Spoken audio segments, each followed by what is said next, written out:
கதை வந்தால் என்ன சொல்லுவேன், சினாப்சிஸ் கதை சுருக்கம் வந்து மெயில் பண்ணுங்க அப்படின்னு சொல்லுவேன். அப்போது அந்த மாதிரி தான் டூடோட சினாப்சிஸ் வந்துச்சு. படித்தேன், இன்ட்ரெஸ்டிங்காக இருந்துச்சு. ஆனால் நான் அப்போ தான் லவ் டுடே பண்ணியிருந்தேன். அதுக்கப்புறம் எல்ஐகேவும் அப்போது பண்ணியிருந்தேன். இன்னும் டிராகன் அக்செப்ட் பண்ணல.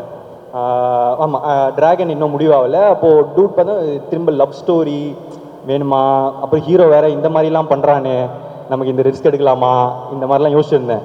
யோசிச்சுட்டு சரி எதுக்கு ரிஸ்க்கு வேணாம் அப்படின்னு சொல்லிட்டு அனுப்பிச்சிடுங்க மெயிலு அப்படின்னு சொல்லிட்டு அனுப்ப சொல்லிட்டேன். சரி முடிஞ்சிடுச்சு அப்படின்னு பார்த்தா திருப்பி வேற ஒரு இடத்துலேருந்து கால் வரும். கீர்த்தின்னு ஒரு பையன் உங்களுக்கு வந்து ஒரு கதை சொல்லணுமா.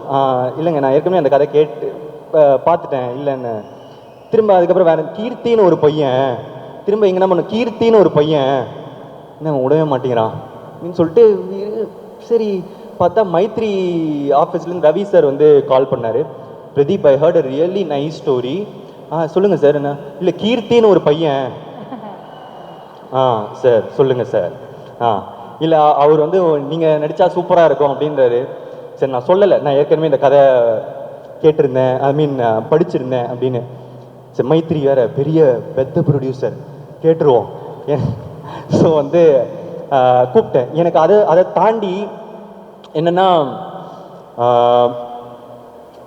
என்னடா நம்ம வேணான்னு சொல்லியும் நம்ம தான் வேணும்னு ஒருத்தன் சொல்கிறானே, யாரா அவனை நான் பார்த்தே ஆகணும் அப்படின்னு சொல்லிட்டு எனக்கு ரொம்ப ஆசை.